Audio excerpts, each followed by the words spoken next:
It was one of those gray Chicago afternoons when the sky hung low, like a ceiling that wanted to collapse under its own weight.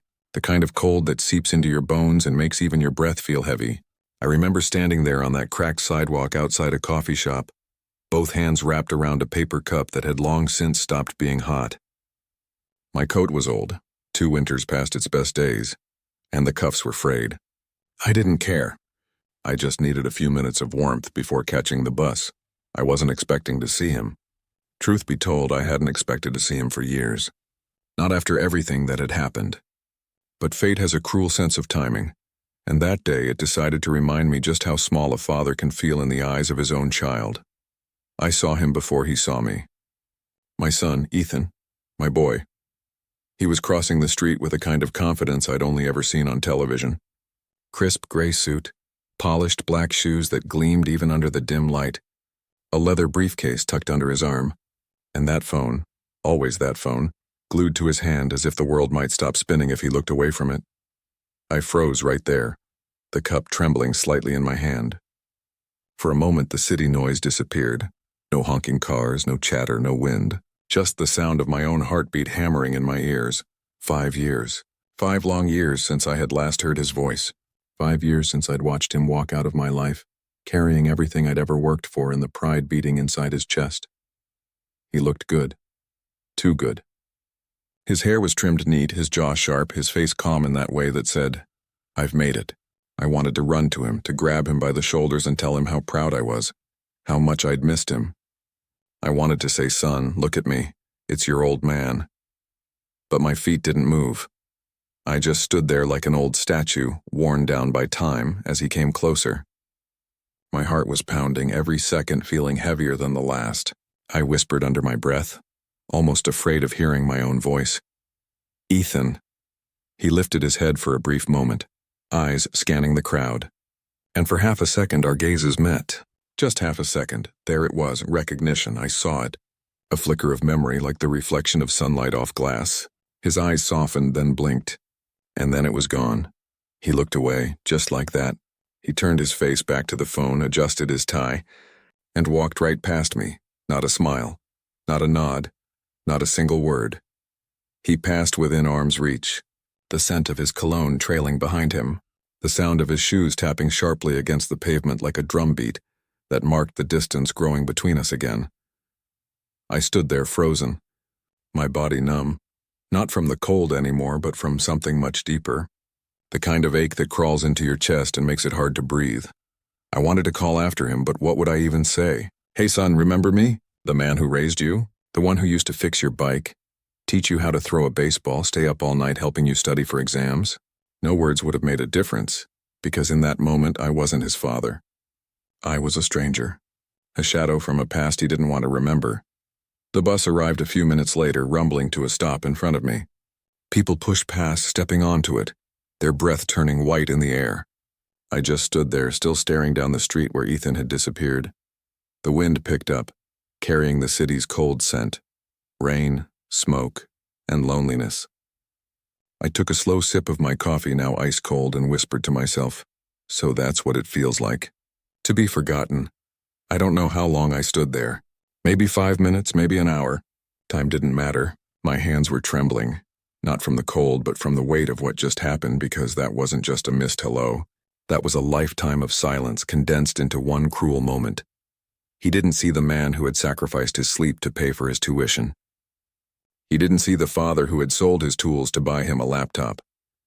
He didn't see the man who had prayed every night for his success. He saw nothing. And that was the part that broke me. The wind blew harder, tugging at my coat, reminding me that I was still there, still alive, still standing. I straightened up slowly, my fingers gripping the cup until it crushed a little in my hand. My reflection in the coffee shop window stared back. Tired eyes, gray hair, worn face. But beneath it all, a flicker of something stronger began to stir. He might have looked through me today, but I knew something he didn't. Life has a way of turning, of showing people the truth they've tried to bury. As I watched the streetlight change and the crowd thin out, I whispered quietly, more to myself than to anyone else, "You may have forgotten me, son, but I haven't forgotten you." And one day you'll see me again. Not as the man you ignored, but as the man you'll wish you hadn't turned away from. That was the moment it all began. The moment I decided that being invisible wasn't the end of my story. It was just the beginning of something far greater, something even my own son wouldn't see coming. 5 years before the day my son walked past me like I was no one, my life still had shape, still had purpose. It wasn't glamorous, not by any means, but it was mine. Every plank of wood, every nail I drove, every scar on my hands told the story of a man who built his world with honesty. I ran a small carpentry shop just outside Chicago, in a part of town most people ignored unless they needed something fixed cheap and fast. The shop smelled of sawdust and varnish, of years spent breathing in the scent of effort. The floor was uneven, the roof leaked when it rained, and the heater worked only when it wanted to. But it was the place that made me feel alive. Each morning I'd unlock that creaky metal door before the sun had even risen, light the old space heater, and get to work while the city still slept. I'd hum a little to myself, some tune my wife Linda used to sing in the kitchen when we were younger. My coffee would sit on the counter, going cold while I lost myself in shaping something real from a block of wood. A table, a chair, sometimes whole kitchen sets for the families around the neighborhood. I loved that sound. The buzz of the saw, the thud of a hammer, the hiss of varnish drying. People came to me because I cared. I didn't cut corners. When I handed over a finished piece, I handed over a part of myself. That's the kind of pride that doesn't come from money. It comes from knowing your work matters to someone. After Linda died, that pride was all I had left to hold on to. Cancer took her fast and too fast. One day she was fussing over dinner, and the next I was holding her hand in a hospital room that smelled too clean to feel real. She was my best friend, the one who always told me, "Mike, don't ever give up. You've got too much heart for that." When she left, the house fell silent. The kind of silence that doesn't just fill rooms, it fills you. Ethan was 17 then. Still in high school, full of big dreams and big words. He wanted out of our small world. He used to say, "Dad, I'm going to make something of myself. I'll build something bigger than wood and nails." I'd smile and tell him, "That's all I ever wanted for you, son." After his mother's funeral, I saw the change in him. The way he stopped looking back at the house when he left for school, how he stayed longer at his friends' places, how his tone hardened when we talked about the future. He was smart, ambitious, and already halfway out the door of the life we'd shared. I didn't blame him. He was chasing the dream we'd both wanted for him. I worked double shifts just to save for his college, took repair jobs at night, even fixed fences and porches for neighbors who could barely pay. I'd eat bread and soup some nights just to stretch the grocery money. Every dollar I sent his way felt like an investment, not in a business, but in the boy who carried both my love and my hopes. When he left for college, I drove him to the campus myself. I still remember the way he looked out the window as we drove past the skyline. "One day, Dad," he said, "I'm going to have an office in one of those towers." I laughed and told him, "As long as you remember where you came from." He nodded, but I could tell that part of him had already moved on. Still, I believed in him. Every phone call, every short visit during breaks, I held on to those moments like gold. Even when his tone changed, when he started saying things like connections and strategy and branding, I didn't understand half of it, but I smiled and said, "That's good, son. Keep going." I thought maybe one day he'd take over my shop, modernize it, make it into something bigger than I ever could. But life has a way of testing how much you can lose before you break. It started slow.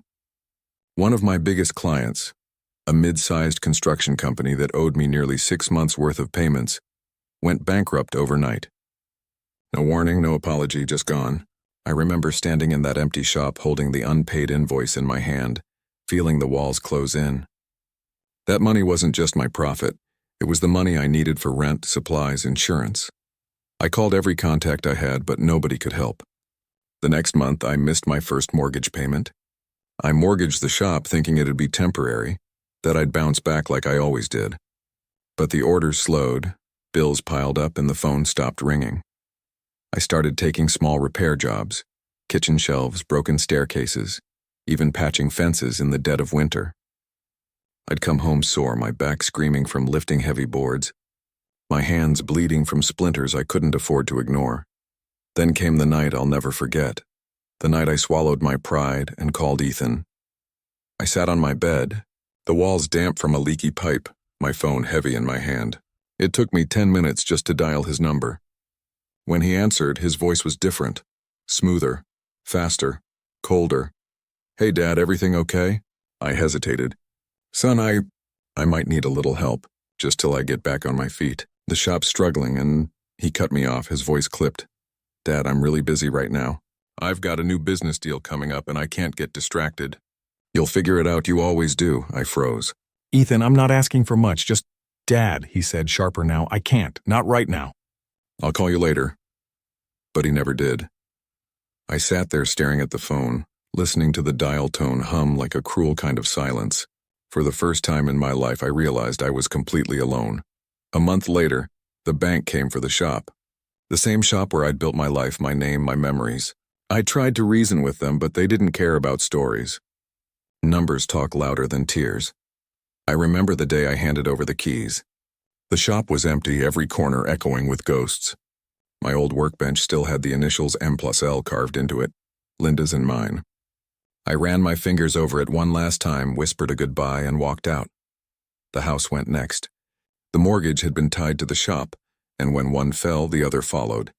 I sold my old pickup truck for a few $100, less than what the toolbox inside was worth. I moved into a small basement apartment on the south side. The walls were stained, the pipes groaned at night, and the air smelled of mold and something I couldn't name. There was no sunlight, only the dull flicker of a cheap ceiling bulb that buzzed like it was mocking me. I'd wake up every morning on a worn-out mattress, stare at the cracks in the ceiling, and wonder when life had become so damn quiet. In that silence, regret became my only companion. Regret for not saving more. Regret for not asking for help sooner. Regret for raising a son who couldn't look back. Days turned into months and months into years. The seasons came and went outside my tiny window. Snow, rain, spring blossoms, all drifting by without purpose. I picked up small repair gigs when I could. Some nights I'd sit in a diner nursing a cheap cup of coffee, listening to the laughter of strangers, pretending for a few minutes that I was still part of the world.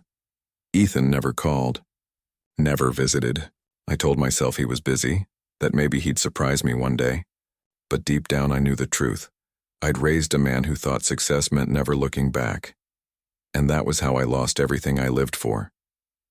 Not just the shop, not just the house, but the connection that made all the hard work worth it. For 5 years, my world shrank to 4 damp walls and the echo of my own memories. I kept working because that's all I knew how to do. But a part of me, the part that believed in family and loyalty, had died quietly somewhere between that phone call and the empty shop door. And in that emptiness, something else started to grow. Something harder, something patient. The kind of quiet determination that only comes from losing everything you love and realizing you're still standing. It was one of those nights when the rain didn't just fall. It wept. It was cold, relentless, and it found its way through the cracks in every roof and every heart. The neon sign outside the small diner flickered in and out, humming softly as if even it was tired of trying to stay alive. I was inside that diner, crouched on one knee beside an old cabinet that had seen better decades. My hands moved slowly, carefully, tightening screws, sanding the edges smooth, giving life back to something everyone else had written off as broken. That's what I did now, fix the forgotten things. I didn't earn much. The diner owner, a kind woman named Rose, paid me in cash and sometimes with leftover pie or a hot meal. It was honest work and I took what I could. My shirt was damp from the rain, my boots caked with mud, my breath visible in the cold air that snuck in every time someone opened the door. Outside, thunder rolled like the voice of God reminding me how small I'd become. I was tightening the last hinge when the doorbell chimed softly. I didn't look up at first, just another late customer looking to escape the storm. But then I caught a reflection in the glass. A tall man in a dark gray suit, the kind that looked expensive enough to buy a week of my groceries. He shook the rain from his umbrella, nodded politely to Rose, and sat near the counter. There was something calm about him, a kind of confidence that wasn't loud or arrogant. It was the kind that came from knowing exactly who you were. I wiped my hands on an old rag and kept working, trying not to draw attention. Still, I could feel his eyes on me, studying not just what I was doing, but how. After a few minutes, his voice broke the silence. "You've got steady hands," he said. His tone was smooth, warm, not condescending, just observant. I looked up briefly and nodded. "Comes with time," I said. "Hands learn what the heart refuses to forget." He smiled faintly. "You a carpenter?" "Was," I answered, returning my focus to the hinge. "Now I just fix what's left." He didn't respond right away. Just sipped his coffee, eyes thoughtful. Then, almost casually, he asked, "You ever think about building something bigger?" I laughed. A dry, tired kind of laugh that comes from years of disappointment. "At my age," I said, "I build what keeps me breathing, that's enough." He set his cup down, leaned forward slightly. "Funny thing about building," he said. "It's never about age. It's about purpose. And you, my friend, look like a man who's forgotten what that feels like." There was something in the way he said it that hit me. Not insult, not pity, but truth. The kind of truth that makes you stop pretending for a moment. I sat back on my heels and looked at him properly for the first time. He was in his mid-40s maybe, silver streaks in his neatly combed hair, sharp blue eyes that seemed to see right through you. His suit was perfectly cut, but his expression was kind. "Name's Aaron," he said, extending his hand. "Aaron Cooper." I hesitated for a second before shaking it. My grip was rough and calloused. His was steady, deliberate. "Michael," I said quietly. "Michael Grant." He nodded as if he'd already known somehow. "Well, Michael," he said, "you fix things beautifully." I wasn't sure what to make of him. People didn't usually notice me anymore, much less compliment me. I shrugged and said, "Old habits. You fix enough things and sometimes it fixes you back." That made him smile again. "That's a good line. You should remember that." We talked for a while after that. Rose brought him another coffee and gave me a refill too, waving off my attempt to pay. Outside, the rain kept falling, but inside that little diner, something shifted. Aaron asked me about my work, about the shop I used to own, about what happened. I told him everything, not because I meant to, but because for the first time in years, someone actually listened. I told him about the shop that used to smell like cedar and varnish, about how Linda would bring lunch and sit on the counter watching me work, about Ethan and his dreams and how proud I was when he went to college. Then I told him about the fall, the debts, the phone call, the silence that followed. My voice cracked once or twice, but I kept talking. I told him about the basement apartment, the odd jobs, the way life had become a series of long, gray days. Aaron didn't interrupt. He didn't offer quick fixes or empty sympathy. He just listened, really listened. His eyes stayed steady on mine the whole time. When I finished, there was a long silence between us, the kind that only honest truth can create. Then he said something I'll never forget. "People who forget where they came from," he said quietly. "They always fall eventually. But people like you, Michael, people who've built something real, something from their hand, you can rebuild from ashes. Because you know what it means to start with nothing." Something about those words sank deep. They weren't just encouragement. They were a reminder. I didn't know it then, but that conversation was about to change everything in my life. We met again the next week, not by accident this time. Aaron came by the diner and asked if I could join him for lunch. We talked more, and that time I asked him about his story. Turns out Aaron hadn't been born into success. He'd grown up in a run-down neighborhood, son of a factory worker and a nurse. He'd seen hard times too. Lost his father early, worked 3 jobs to get through college, then built a small construction supply company from scratch. Eventually he became an investor, not the kind who chased trends, but one who believed in craftsmanship and people who worked with integrity. He said he'd been watching people for years, seeing how so many chased money but forgot the meaning behind what they built. "What you did," he said to me, "that's the kind of work that lasts. That's what people remember." A month later, he made me an offer I didn't expect. We were sitting at that same diner booth, steam rising from our coffee mugs, when he said, "Michael, I've been thinking. I want to build something, not a corporation, not a brand. A legacy. I can handle the finances, logistics, sales, but I need someone who knows how to build. Someone with soul in their hands. Someone like you." I just stared at him. "Aaron, I'm a man who lost everything. You really think I've got something left to build?" He smiled. "That's exactly why I'm asking. You know what it's like to lose everything. That makes you the kind of man who'll fight harder to build something that lasts. And that's how Ironwood Designs was born. We started in a rented garage on the outskirts of the city, cracked concrete floors, leaky roof, and a single workbench that Aaron bought secondhand. He handled the clients and paperwork. I handled the saws, chisels, and blueprints. The first few months were brutal. Long nights, slow orders, endless mistakes. But every piece of furniture we made had a story. We didn't mass-produce anything. Each table, each chair was made by hand, carved, sanded, and polished until it felt alive. I'd sign the bottom of every piece, just MG.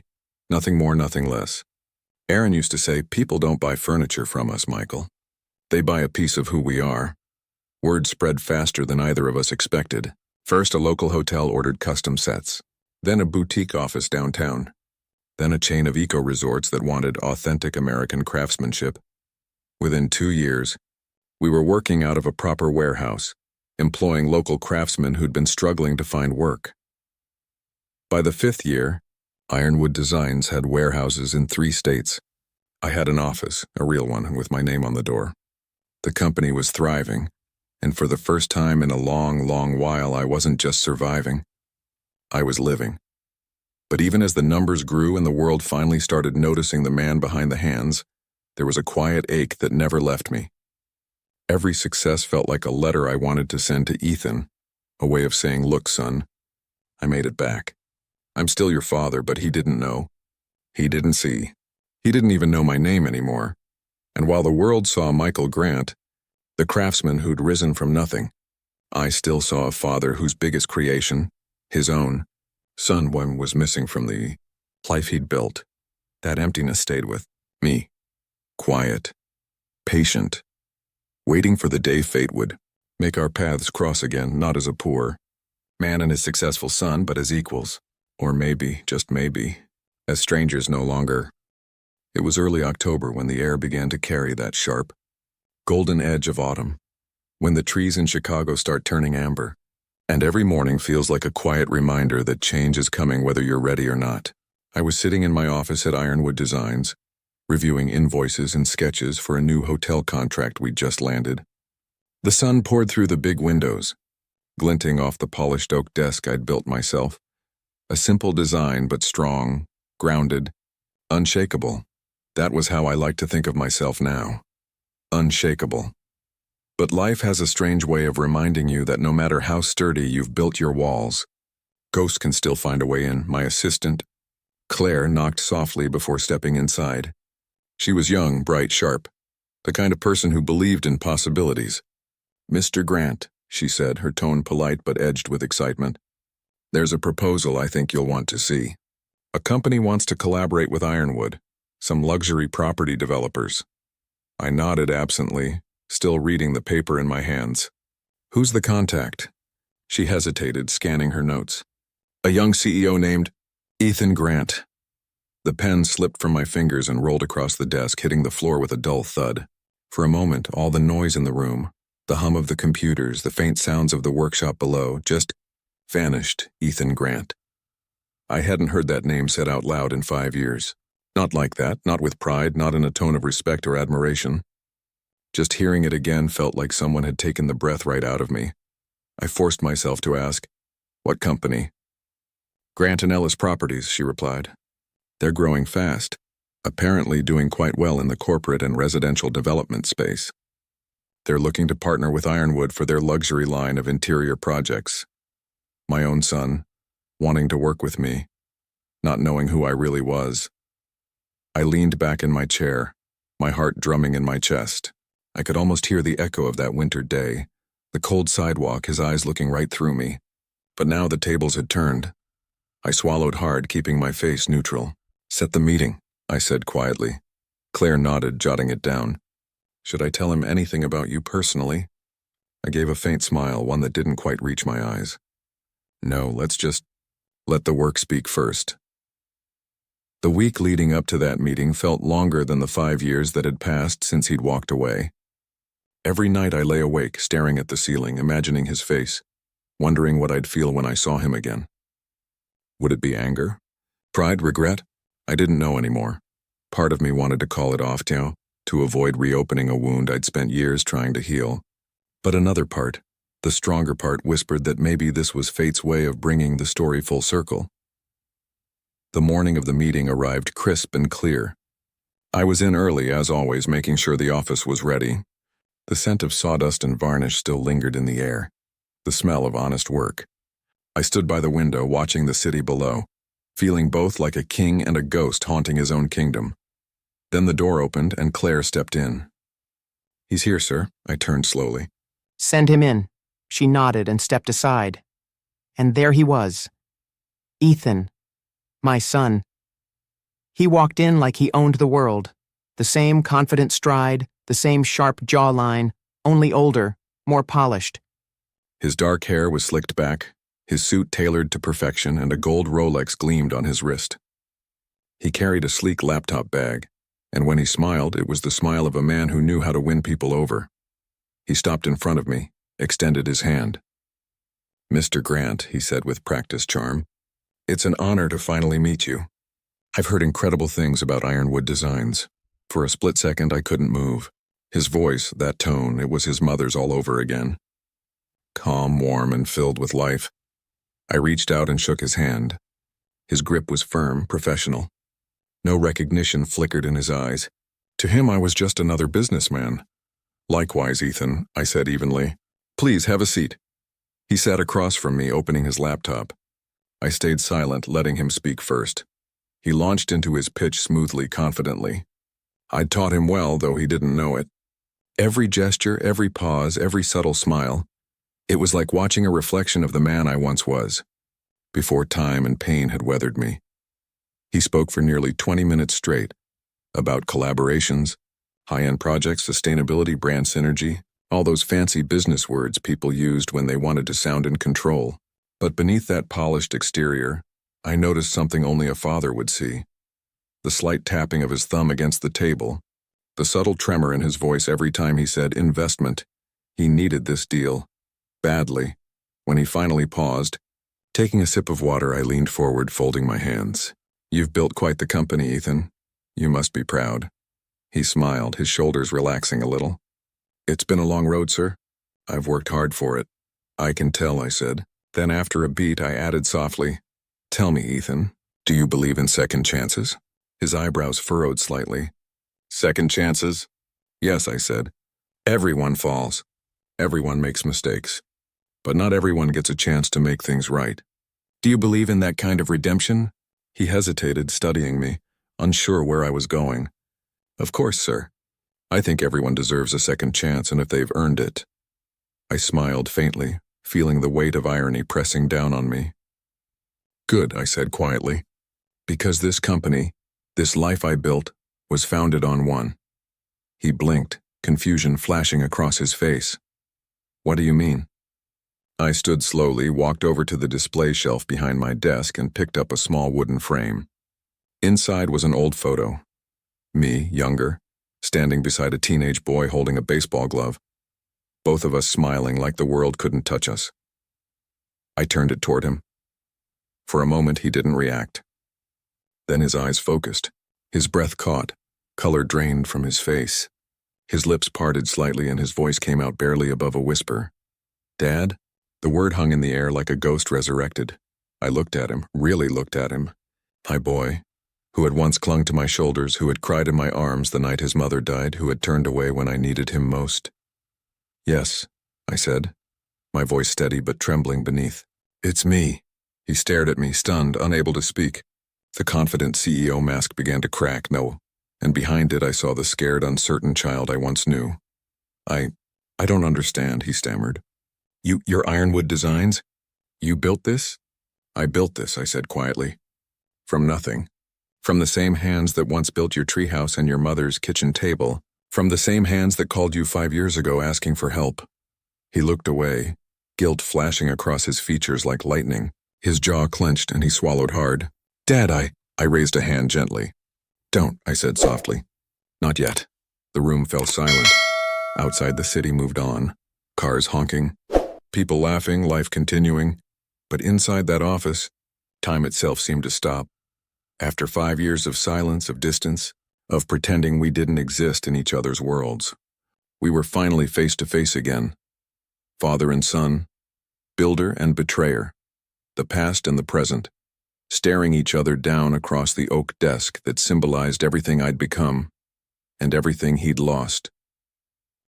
The air between us felt thick, like years of silence, guilt, and pain had all taken form and filled the room.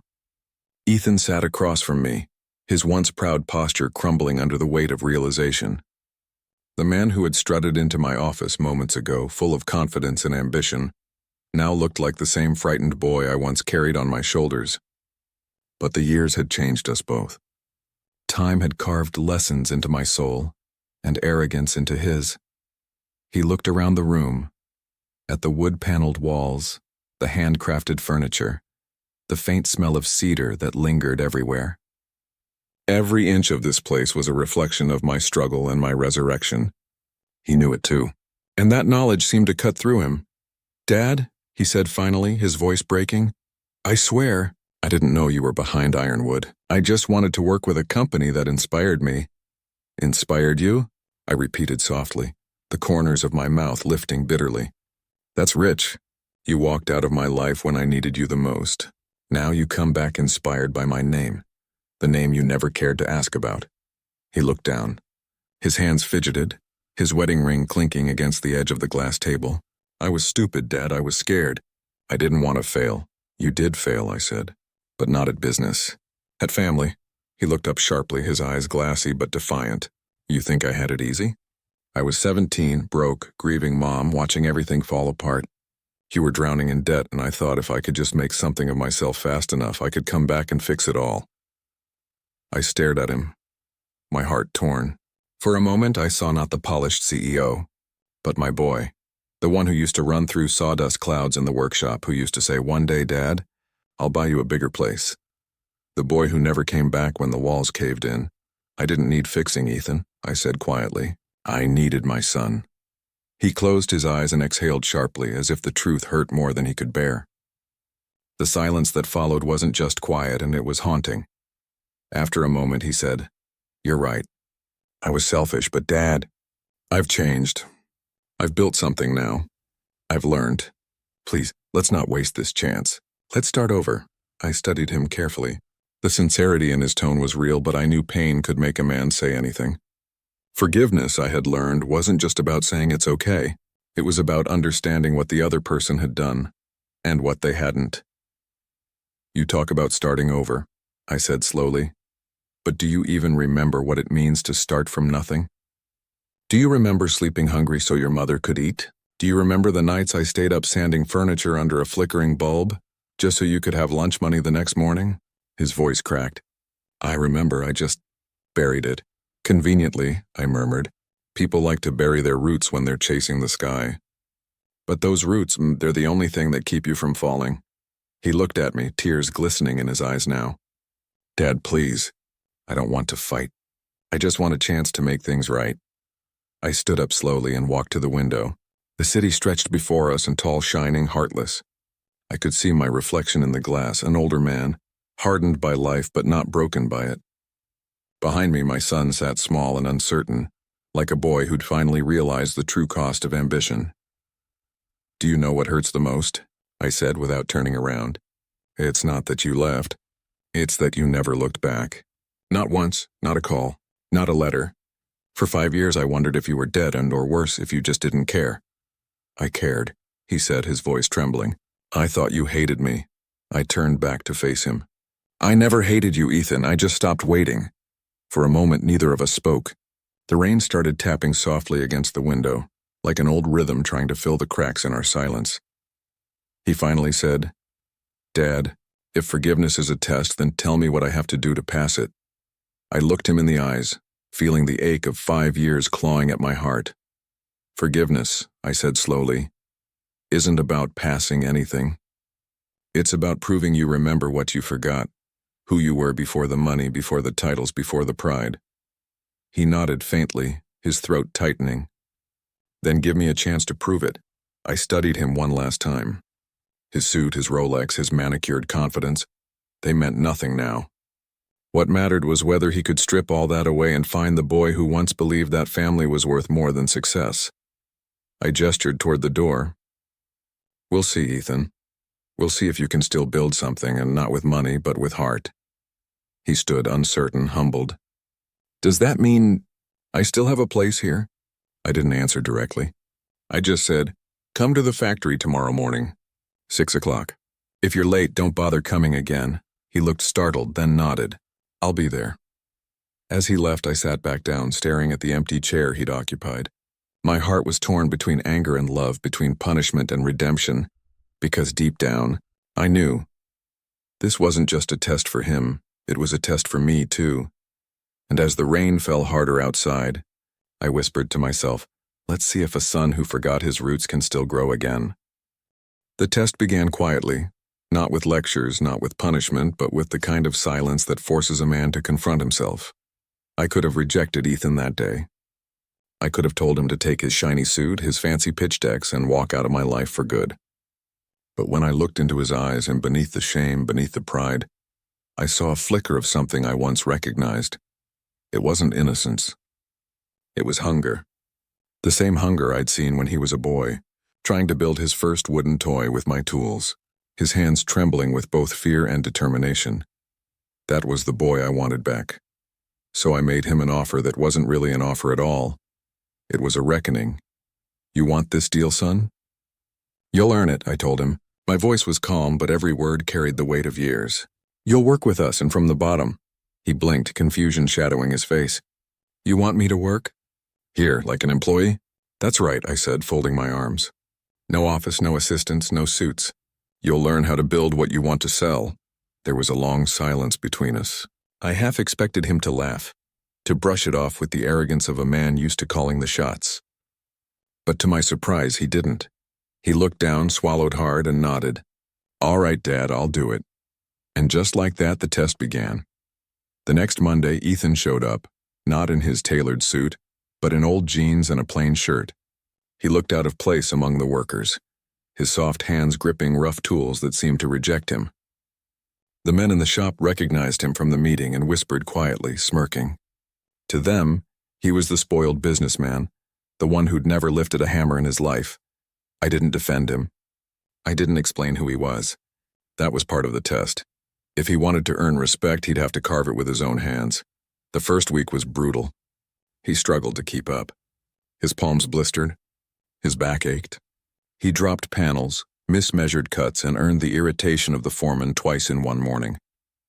At lunch, I watched him sit alone, sweat-soaked, staring at his calloused fingers like they belonged to someone else. A few times he caught me watching. He didn't ask for help, and I didn't offer it. But something curious happened as the days passed. The complaints faded. The hesitation softened. He started arriving early before the others, sweeping the sawdust-covered floors and setting up the workstations. He began asking questions. Not the kind of questions that came from entitlement, but from curiosity. Real curiosity. Why do we sand in the grain's direction? What makes this wood better for carving? Why does the finish matter so much if it's just going to get scratched? And each time I answered him simply, the way I used to when he was little. Because good work, son, isn't about what people see. It's about what lasts. By the third week, the men in the shop had stopped whispering. Ethan earned quiet nods now, the kind that only come when sweat speaks louder than words. One afternoon, I stood at the far end of the workshop, watching him lift planks onto the saw. His movements had changed. They were slower, steadier. There was a rhythm to them now, the rhythm of someone learning respect for the craft. That evening, he approached me. His shirt was damp, his face streaked with sawdust. Dad, he said softly, setting his gloves on the bench. I didn't know it took this much to build something real. I looked up from the piece I was carving, meeting his tired but honest gaze. Now you do. He smiled faintly. A small, tired smile, but genuine and filled with humility. And in that moment, for the first time in years, I didn't see the CEO with his corporate grin and practiced charm. I saw my son, the boy who used to build birdhouses beside me on weekends, who'd once looked at a crooked table leg like it was a miracle because he'd made it with his own hands. As the weeks stretched into months, the test deepened. Ethan began taking pride in the smallest tasks, the sanding, the polishing, even the cleanup at the end of the day. He started staying late, fixing others' mistakes, double-checking measurements. The workers grew to respect him, not because of who he was, but because of how he worked. One night I found him still in the workshop long after everyone had left. The soft hum of the lamp filled the air as he ran his fingers gently along the edge of a newly finished oak table. The craftsmanship was solid, careful, patient. He didn't hear me approach. "It's beautiful," I said quietly. He turned, startled, and gave a humble grin. "Still not perfect. I can't get the corners even." I ran my hand along the surface. "Perfection isn't the goal, Ethan. Endurance is." He nodded slowly, letting the words sink in. Then he said, "When I first came here, I thought business was about numbers, profits, charts, growth. But now I get it. It's about people. About stories." He paused, eyes glistening. I forgot that for a long time. I didn't say anything. I just placed my hand on his shoulder, rough, steady, forgiving. In that quiet moment, the years between us began to heal, not with apologies, but with sawdust and sweat. The workshop, the same place I'd once built my dreams and lost them, had become our bridge again. And as I watched him clean his tools, careful and thoughtful, I realized something. The test wasn't just about making him earn back my trust. It was about showing him the beauty of rebuilding, not just furniture, but broken things like family, faith, and love. For the first time in 5 long years, I didn't feel the ache of betrayal. I felt hope. The kind of hope that smells like wood shavings and oil. Quiet and strong, reminding you that even the roughest hands can build something beautiful again. The night he came to me, the rain was coming down in sheets. The kind of heavy Chicago rain that makes the streets glisten like black glass. I was in my office going over some late paperwork when I heard the faintest knock on the door. It was past 10, the building was quiet. Most of the crew had gone home hours ago. For a second I thought it was security doing rounds. But then the door opened and there he was, Ethan. He looked nothing like the confident man who'd once strutted into my office months earlier. His tie was loose, his shirt half untucked, his hair damp from the storm outside. His eyes, those sharp, determined eyes I used to know, now carried a hollow kind of ache. Like someone who'd finally met the limits of his own strength. "Dad," he said softly, barely a whisper. I messed up. He didn't even try to sit down. He just stood there, shoulders slumped, hands trembling. I motioned for him to close the door, and when he did, I saw him take a deep breath, like he was trying to hold himself together for one last confession. "I trusted the wrong people," he said, his voice cracking. "My partner. He drained the company's funds, forged some deals in my name. I didn't see it coming." He laughed bitterly, shaking his head. "The banks froze our accounts, investors pulled out. The news broke this morning. Everyone's calling me a fraud." He looked up at me, eyes glassy. "Everything's gone, Dad, everything I built." For a moment I didn't speak. I just looked at him, really looked at him. This wasn't the arrogant young man who once turned away from me at a bus stop. This was a boy again, lost, scared, broken. And as strange as it sounds, that sight didn't fill me with satisfaction or revenge. It filled me with something else. Sadness. Because I'd been there once too. I knew what it felt like to watch everything you built crumble because of misplaced trust. I stood up and walked to the window. The city lights flickered in the puddles below. I let the silence stretch long enough for him to feel it, the kind of silence that doesn't punish but teaches. Then I turned to him. "Sit down," I said quietly. He obeyed without hesitation. "You know," I began slowly, "when I lost everything years ago, I blamed the world. I blamed fate, bad luck, anyone but myself. It took me years to realize that loss isn't always punishment. Sometimes it's preparation."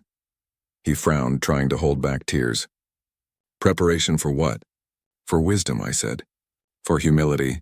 For the kind of strength that doesn't shout." He looked down at his hands. The same hands that had once blistered in my workshop. "I thought I'd learned, Dad. Working with you, I thought I understood." I walked closer, standing beside him. "Understanding isn't the same as living it. You've been humbled, Ethan. That's the start of something real. You've been stripped of the noise, the money, the image, the applause, and now you can finally hear yourself again." His voice broke. "I don't know what to do. I've got nothing left." I studied him for a long moment, and in that quiet, I remembered the man who had once stood in this very spot, begging for a loan, calling his son for help, only to hear cold silence on the other end of the line. The irony wasn't lost on me. But revenge had long lost its sweetness. Instead, I walked around the desk, placed a hand on his shoulder, and said softly, "Then maybe this is your chance. To start over." The way I did. He looked up at me, disbelief in his eyes. "You'd help me? After everything?" I took a breath. "I'll help you. Not because you're my son, but because you finally learned what failure feels like. And that, Ethan, is the beginning of wisdom." Tears welled in his eyes, and this time he didn't hide them. He nodded slowly, wiping his face with the back of his hand. "I don't deserve this." "None of us do," I said, pulling up a chair beside him. "But we earn it by what we do next." For the next few minutes, neither of us spoke. We just sat there, a father and son, both scarred by pride, both broken in different ways, both finally facing the truth neither had dared to speak aloud. After a while, he broke the silence. "Dad, when Mom died, I didn't know how to handle it. You buried yourself in work, and his voice cracked. "I thought leaving would make the pain easier. I thought if I became someone big, it'd make her proud. It'd make you proud. But all I did was run away. I felt something in my chest twist, the kind of ache you can't name. You didn't need to make me proud, Ethan. You already did just by being my son. I just wanted you to remember where you came from." He looked up, eyes red. "I do now." We stayed in that small office for hours, long after the storm had quieted outside. I brewed us coffee, strong and bitter, just like old times, and we talked, really talked, for the first time in years. He told me about his mistakes, his regrets, his fear of being forgotten. And I told him about the nights I sat alone in that basement apartment, waiting for a phone call that never came. By dawn, something between us had shifted. The anger that once separated us had turned into something else. Understanding. When the first light broke through the blinds, he stood and said quietly, "Thank you, Dad." I nodded, smiling faintly. "Don't thank me yet. Let's see what you build next." And for the first time since that freezing day when he'd walked past me without a glance, I saw in his eyes not guilt, not pity, but humility, courage, and the quiet determination of a man ready to rebuild not his empire, but his soul. That was the breaking point, not the end of something, but the moment truth finally spoke loud enough for both of us to hear. The months that followed were unlike any I'd ever lived through. They were quiet, humbling, and somehow sacred. There was no grand gesture, no single moment that made everything right again. Redemption, I learned, isn't a doorway you walk through. It's a long road you rebuild, plank by plank, word by word, forgiveness by forgiveness. Ethan came back to Ironwood the very next week, not as a desperate man looking for help, and not as a CEO trying to take control. He came as a student ready to learn again. That alone said more than any apology ever could. At first, it was strange working side by side. The air between us was filled with both memories and ghosts, the good kind and the painful kind. Sometimes when I'd walk past him sanding a tabletop, I'd see flashes of the boy who used to sit cross-legged on the garage floor, covered in sawdust, asking why nails were so grumpy when he bent them wrong. I'd smile to myself and then go back to work, pretending not to notice that he'd caught me looking. He had a different energy now, calmer, more deliberate. Gone was the swagger that once made people either admire him or avoid him. Now he asked questions, real ones, and he listened, not with the impatience of someone waiting to speak, but with the humility of someone who knew they didn't have all the answers anymore. He started taking initiative again, but differently this time. While I still handled the designs and production, he began working on Ironwood's online presence, something I'd never cared much about. He showed me how people across the country could see our work, how clients from states I'd never even visited were reaching out. "Dad," he said one afternoon, spinning his laptop toward me. "Look, this hotel chain in Oregon wants to furnish 3 entire lodges with our designs. They found us online."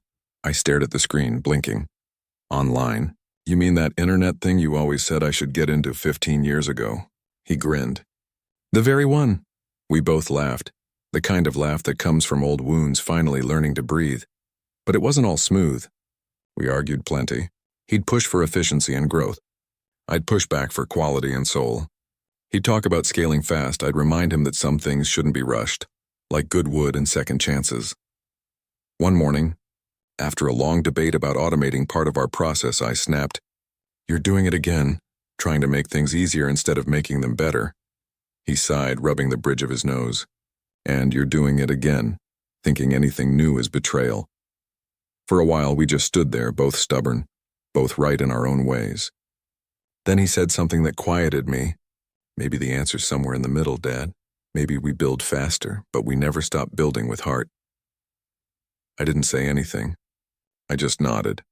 He'd grown, and I needed to let him. Slowly, Ironwood Designs became something neither of us could have built alone. My craftsmanship gave it soul.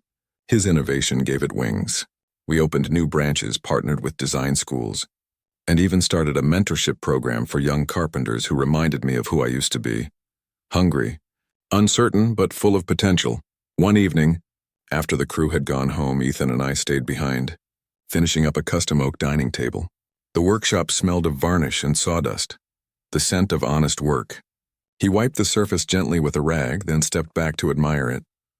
"Beautiful," he said. I chuckled. "You're biased." "You helped." He smiled, that same boyish grin I hadn't seen in years.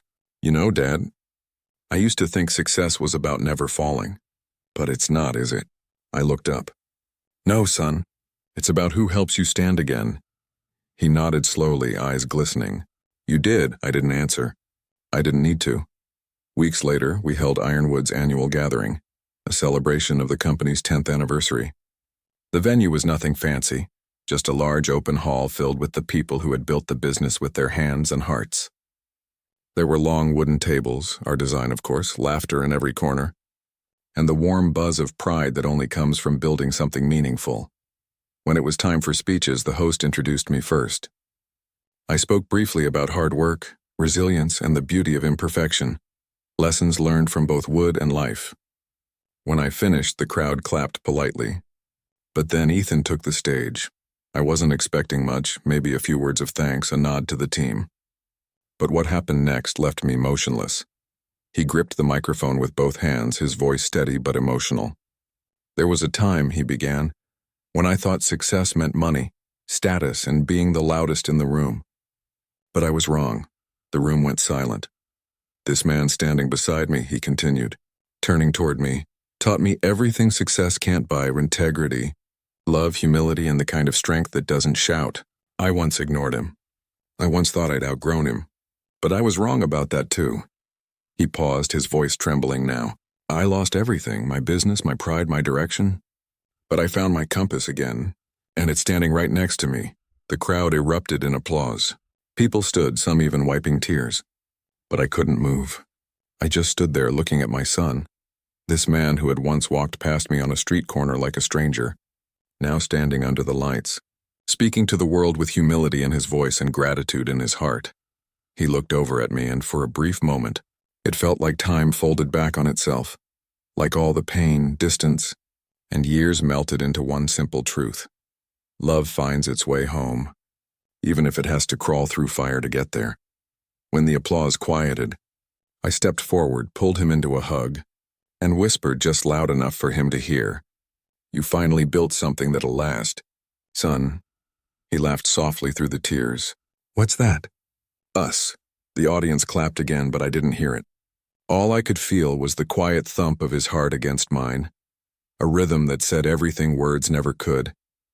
And for the first time in a very long time, I didn't cry. But my heart did. That evening by the lake was one of those rare moments when time feels heavy, not rushing forward, not holding back, just still. The air carried the crisp smell of pine and the quiet rhythm of water against the shore. The world felt small, just me and my son sitting on that old wooden porch that had heard more confessions and laughter than any church pew ever could.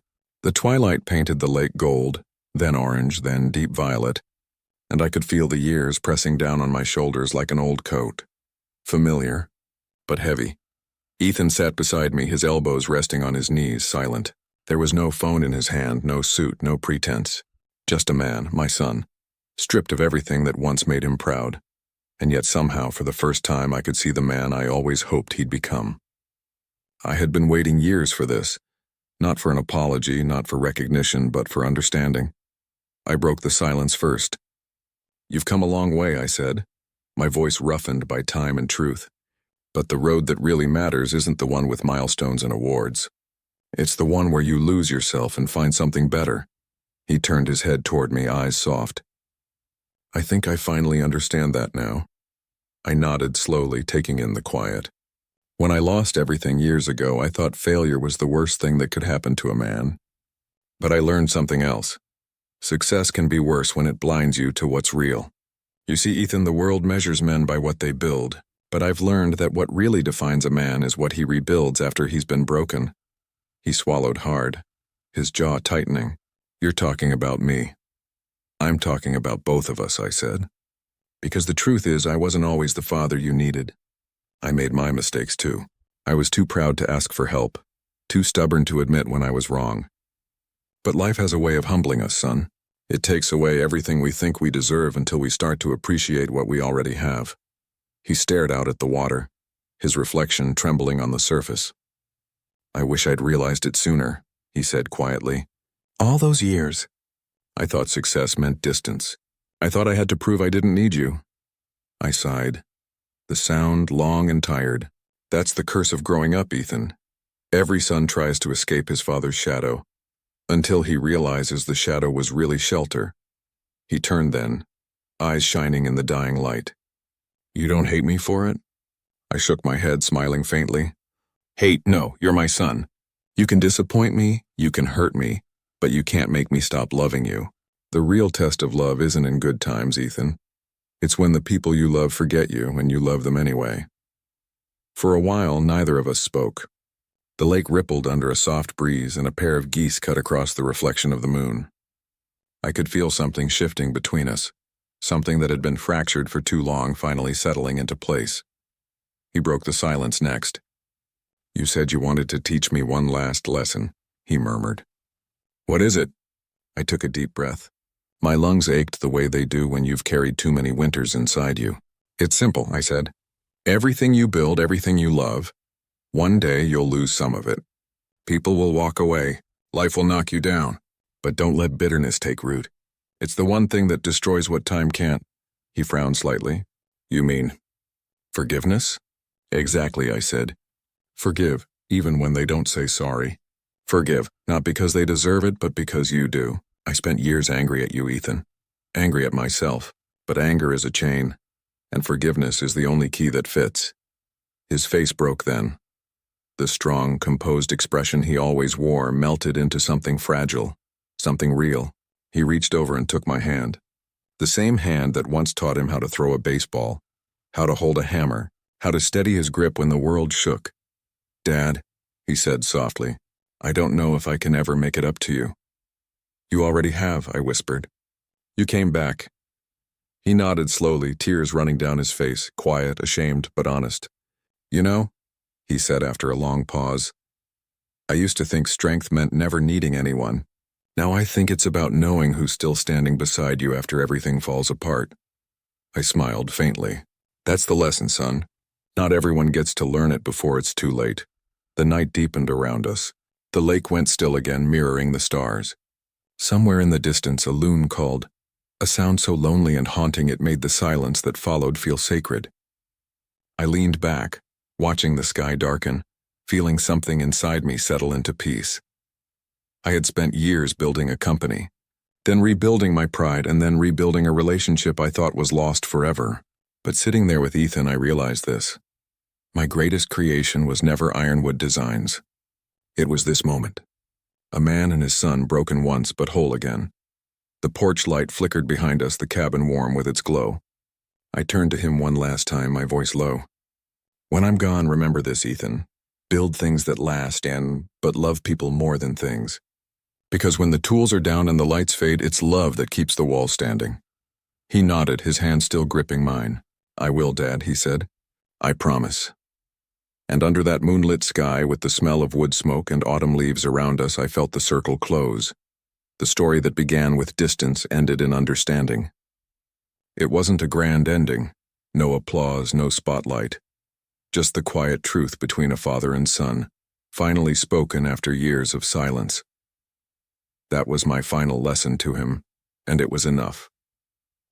There's a strange peace that comes when you've seen both the top and the bottom of life, when you've been the man everyone admired and the man everyone overlooked. I've been both, and now sitting on this porch with the morning sun spilling through the trees, I realized that the climb was never about what I gained. It was always about what I learned to keep when everything else was gone. Today, I sit here as a man who once lost everything and money, reputation, family, and yet somehow I've found more than I ever imagined possible. My hands are still rough from years of work, my back aches when I stand too long, but my heart feels light, because the weight I carried for so long, the anger, the pride, the loneliness, has finally been set down. I don't live in regret anymore. I live in gratitude. People often say wealth is about success, the cars, the house, the freedom to buy anything you want. But after everything I've been through, I can tell you with every breath in me, wealth has nothing to do with what's in your bank. It's what's in your heart when the world takes everything else away. I'm not proud because I'm rich again. Money came back eventually, yes. Ironwood designs grew, the clients returned, the name regained its strength. But that's not what fills me with pride. I'm proud because I learned what wealth really means. True wealth is quiet. It doesn't shout. It doesn't need to be shown off. It's in the sound of laughter echoing through a home that once held silence. It's in the knock on the door every Saturday morning when my son, Ethan, walks in with a grin and 2 cups of coffee. It's in the word dad, spoken not out of obligation but with love. Real, steady, forgiving love. That word, dad, means more than every contract I ever signed, more than every dollar I ever earned. Because there was a time I thought I'd never hear it again. Ethan now runs part of Ironwood Designs. He's got his own office now, his own team. But what makes me proud isn't his success. It's how he treats people. He knows every worker's name. He stays late to help with the heavy lifting. He takes care of his crew the way I used to take care of him. Sometimes I watch him from across the shop floor, sleeves rolled up, sawdust in his hair, laughing with the men. And I see the boy I once knew. The boy who built birdhouses with me, the boy I thought I'd lost. Every weekend he comes to visit me at the cabin. We build together, not just furniture anymore, but something greater. We build moments, stories, memories that will outlast us both. Sometimes we sit in silence, letting the crackle of the fire say everything words can't.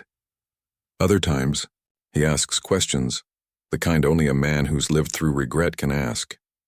"Dad," he said once, while sanding the edge of a table we'd been working on, "do you ever regret it all? The years apart, the pain, everything that happened?" I looked at him at the way the light hit his face and I smiled. "No, son," I said softly, "because losing everything once taught me how to value what truly matters. If I hadn't fallen, I'd never have learned how to stand tall again." He nodded slowly as if the words took root in him. I could see it in his eyes, he understood. He wasn't just listening to me anymore. He was listening to life itself. You see, that's the thing about pain. It's a brutal teacher, but it's honest. It strips away the lies we tell ourselves. It makes you face the truth that success means nothing if you can't share it with the people who matter. I used to think I was building a legacy of wood and steel. Now I know my real legacy is love, forgiveness, and the chance to start over. And if you're listening to my story right now, if you've ever been where I was and standing in the cold, feeling invisible to the world, wondering if you'll ever be seen again, I want you to remember this. Never measure success by what you earn. Measure it by who still stands beside you when you have nothing left. Because money fades, houses crumble, and titles are forgotten. But the people who stay, the ones who hold your hand when the world turns away, they are your true fortune. There's a certain kind of richness that no bank can hold. The wealth of peace when you've made things right. The warmth of forgiveness when you've given it freely. The comfort of knowing that even after years of silence, love can still speak. Sometimes, I walk out to the edge of the lake behind my cabin just as the sun sets. The water glows orange and gold, and I can see my reflection in it, older, lined, slower, and but content. Behind me, I can hear Ethan's voice calling, "Dad, dinner's ready!" And every time it makes me smile, because that sound, that single word, is the richest melody I've ever known. Wealth isn't counted in dollars. It's counted in heartbeats shared with those who matter most. And if life has taught me one thing, it's this. You can rebuild a business, a house, a fortune. But the real miracle is rebuilding love, so hold on to the people who hold on to you. Work hard, yes, but love harder. Because one day the world might forget your name. But if you live with dignity, strength, and love, you'll leave behind something no one can erase. That, my friend, is what wealth really means.